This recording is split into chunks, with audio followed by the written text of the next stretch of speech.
हम आप पर भरोसा क्यों करें? क्या आप अपने देश में मानवाधिकार हनन रोकने का वादा कर सकते हैं? आपने मुझसे यह सवाल पूछा है तो कृपया मुझे इसका जवाब देने का अवसर प्रदान करें। Prime Minister Modi, why don't you take some questions from the freest press in the world? हम आप पर भरोसा क्यों करें? क्या आप अपने देश में मानवाधिकार हनन रोकने का वादा कर सकते हैं? आपका पहला सवाल भारत पर भरोसे को लेकर था। मुझे अपना सवाल पूरा करने दें, मुझे अपना जवाब पूरा करने दें। आपने मुझसे एक सवाल पूछा है। आपने मुझसे यह सवाल पूछा है तो कृपया मुझे इसका जवाब देने का अवसर प्रदान करें।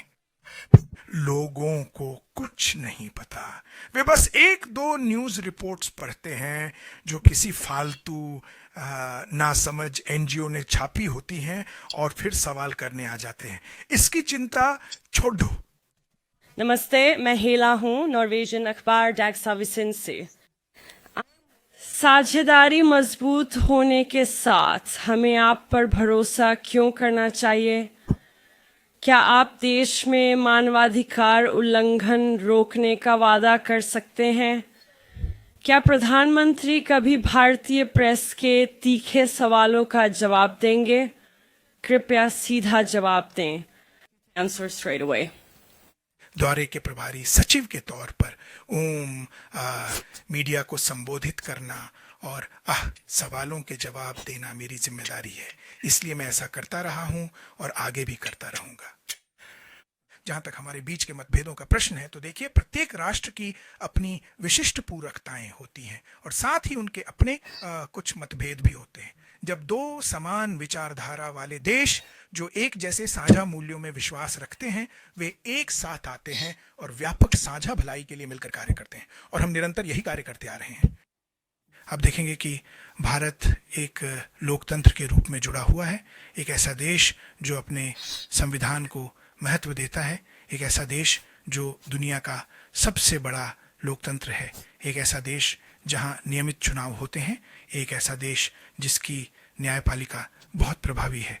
आप जानते हैं, हम समान विचारधारा वाले देश हैं।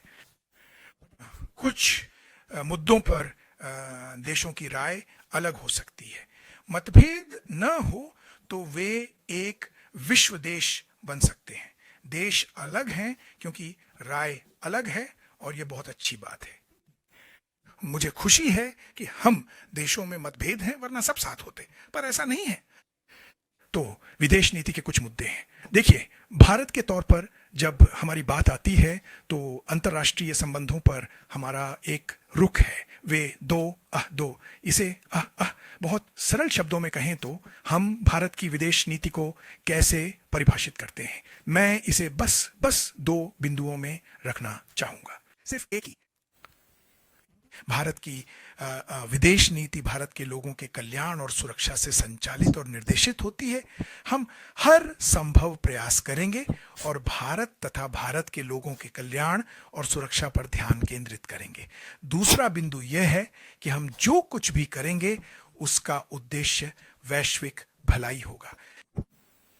ये दो कारक हमें नियंत्रित करते हैं, और ज्यादातर देश, विशेषकर लोकतांत्रिक देश, इसी तरह व्यवहार करते हैं। बारीकियों में देखें तो वैश्विक घटनाओं पर देशों की राय अलग होती है। ये मतभेद स्वाभाविक हैं और होने भी चाहिए, यह स्वस्थ है। मैं ये कह सकता हूं कि जब भारत नॉर्वे संबंधों की बात आती है तो हमारे संबंध बेहतरीन और स्वस्थ हैं, और हमें इस पर गर्व है। और आज हमने बिल्कुल यही देखा दोनों प्रधानमंत्रियों के बीच हुई बातचीत में और व्यापारिक नेताओं के साथ हुई बातचीत में। नॉर्वे के साथ आज हमारे संबंधों पर हमें गर्व है और आने वाले समय में हम इसे और बढ़ाना चाहते हैं।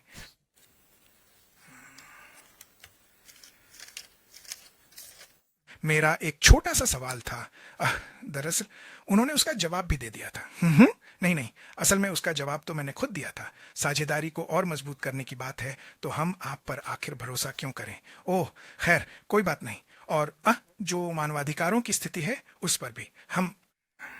क्या आप इसका बैकग्राउंड बताएंगे? आपने मुझसे सवाल पूछा है, मुझे उसका जवाब देने दीजिए, ठीक है? मैं बताता हूं भारत की पृष्ठभूमि, भारत क्या है और दुनिया को क्यों करना चाहिए उस पर भरोसा। आइए पिछले कुछ वर्षों में दुनिया के सामने आई कुछ चुनौतियों पर नजर डालें। कोविड दुनिया के सामने आई एक बड़ी चुनौती थी। और आप किसी देश पर भरोसे की परख कैसे करते हैं? सबसे पहले एक देश होता क्या है? आज के समय में एक देश के 4 मुख्य तत्व होते हैं।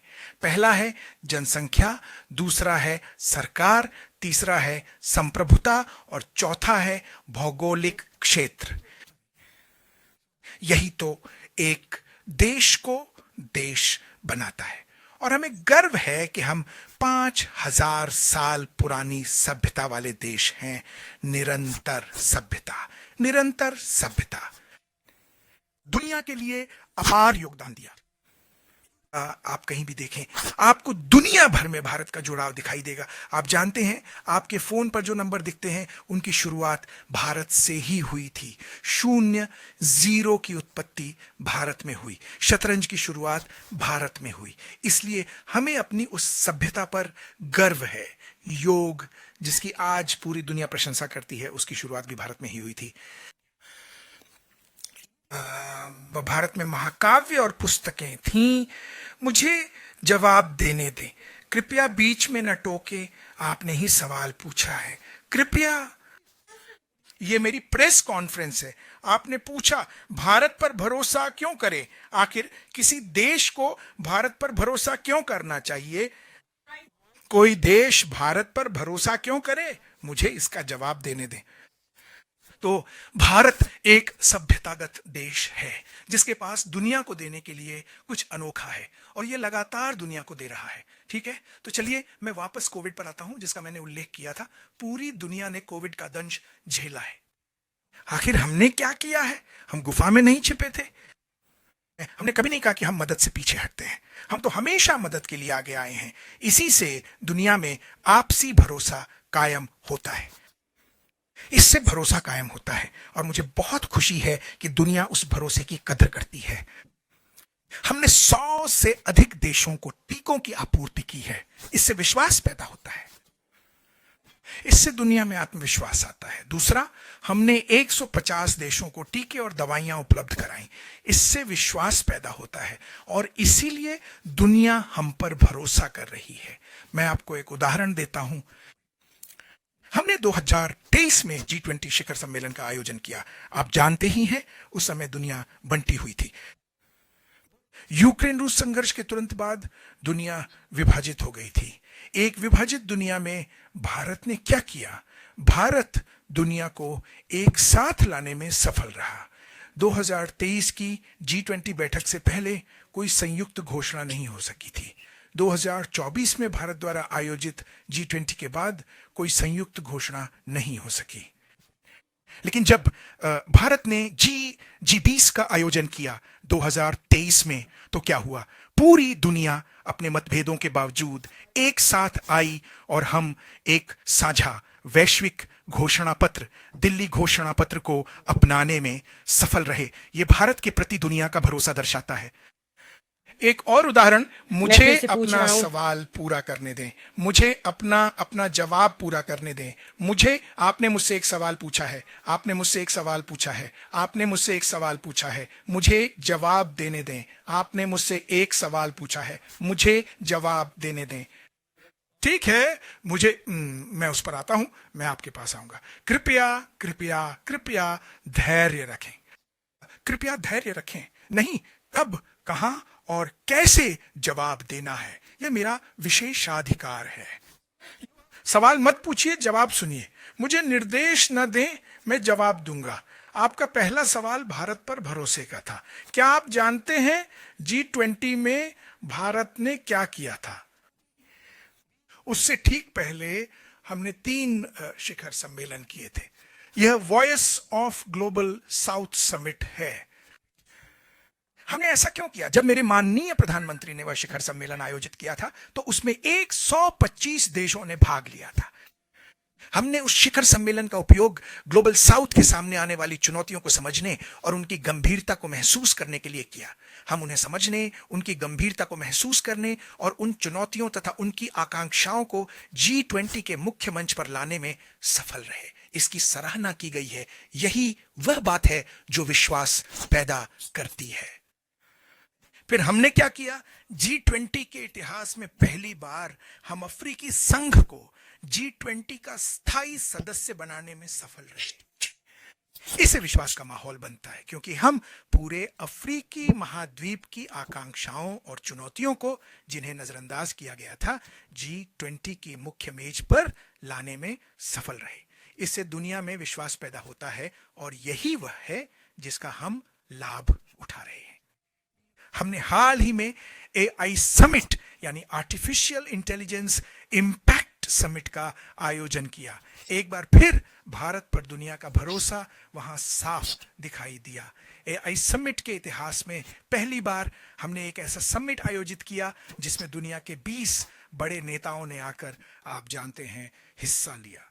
इस पर प्रधानमंत्री ने क्या कहा? हमें हमें एक ऐसी मानव केंद्रित AI चाहिए जो पूरी मानवता की मदद करे। भारत यही है और दुनिया इसी की सराहना करती है। इससे दुनिया में विश्वास पैदा होता है। वे तो यहां से जा चुकी हैं। मानवाधिकारों पर उन्होंने जो सवाल किया था उसका जवाब मुझे देने दीजिए। भारत संविधान पर आधारित देश है। यह दुनिया का सबसे बड़ा लोकतंत्र है। पिछली बार जब हमारे यहां लोकतंत्र के तहत चुनाव हुए तो भारत में लगभग 1 अरब लोगों ने भाग लिया।